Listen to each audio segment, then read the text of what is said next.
ಯಾವುದೇ ರೀತಿಯ ಗ್ಯಾಸನ್ನು ಬಳಸದೆ ಈ ಒಂದು ಸಿಂಪಲ್ ಆಗಿರೋ ಸಾಂಬಾರು ಮಾಡಿದ್ದೀನಿ. ಇದು ಸಮ್ಮರಲ್ಲಿ ತುಂಬ ಚೆನ್ನಾಗಿರುತ್ತೆ, ಅಂದರೆ ಒಲೆ ಮುಂದೆ ನಿಲ್ಲೋ ಅವಶ್ಯಕತೆ ಇಲ್ಲ.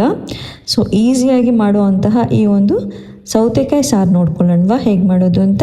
ಸಾಂಬಾರು ಸೌತೆಕಾಯಿ ಒಂದು ಫುಲ್ ತೊಗೊಂಡಿದ್ದೀನಿ. ಸಣ್ಣ ಹೆಚ್ಚಿ ಇಟ್ಕೋಬೇಕು ಇದನ್ನು. ಮತ್ತು ಇದಕ್ಕೆ ಚಟ್ನಿ ಮಾಡಿ ಇಟ್ಕೋಬೇಕು. ಅರ್ಧ ಹೋಳು ತೆಂಗಿನಕಾಯಿ, ಅರ್ಧ ಕಪ್ಪು ಹುರ್ಗಡ್ಲೆ, ಹುಣಸೆ ಹುಳಿ ಸ್ವಲ್ಪ, ಮತ್ತು ಮೆಣಸಿನ್ಕಾಯಿ ಖಾರದ್ದು ಮತ್ತು ಬ್ಯಾಡಗಿ ಮೆಣಸಿನ್ಕಾಯಿ 2 ಹಾಕ್ಕೊಳ್ಳಿ, ಸ್ವಲ್ಪ ಉಪ್ಪು. ಇದನ್ನು ಗಟ್ಟಿಯಾಗಿ ಚಟ್ನಿ ರುಬ್ಕೊಳ್ಳಿ ಮತ್ತು 2 ಭಾಗ ತೆಗೆದಿಟ್ಕೊಳ್ಳಿ. ಇದಕ್ಕೆ ಒಂದು ಭಾಗದಲ್ಲಿ ನಾವು ಹೆಚ್ಚಿಟ್ಟಿರುವಂತಹ ಅರ್ಧ ಸೌತೆಕಾಯಿನ ಹಾಕ್ಕೊಂಡು ಸ್ವಲ್ಪ ನೀರನ್ನು ಬೆರೆಸ್ಕೊಳ್ಳಿ. ಇದಕ್ಕೆ ಬೇಕಿರೋಷ್ಟು ಲಿಕ್ವಿಡ್ ಕನ್ಸಿಸ್ಟೆನ್ಸಿ ನೀವು ನೋಡಿಕೊಂಡು ಮಾಡ್ಕೊಳ್ಳಿ. ಇನ್ನೊಂದು ಬಟ್ಲಿಗೆ ನಾವು ಸೌತೆಕಾಯಿ ಏನಿದೆಯಲ್ಲ ಅದನ್ನು ಹಾಕ್ಕೊಂಡು ಮತ್ತು ಚಟ್ನಿ ಹಾಕ್ಕೊಂಡು ಇದಕ್ಕೆ 1 ಬಟ್ಲು ಮೊಸರನ್ನು ಹಾಕ್ಕೊಂಡು ಪಲ್ಸ್ ಬೀಟ್ ಮಾಡ್ಕೊಳ್ಳಿ. ಇದಕ್ಕೆ ಹಾಕ್ಕೊಂಡು ಮಿಕ್ಸ್ ಮಾಡ್ಕೊಳ್ಳಿ. ಇದರ ಜೊತೆ ಮ್ಯಾಂಗೋ ಅಥವಾ ಮ್ಯಾಂಗೋ ಜಿಂಜರ್ ಹಾಕಿದ್ರೆ ತುಂಬ ಚೆನ್ನಾಗಿರುತ್ತೆ. ಒಗ್ಗರಣೆ ಕಂಪ್ಲೀಟ್ಲಿ ಆಪ್ಷನಲ್.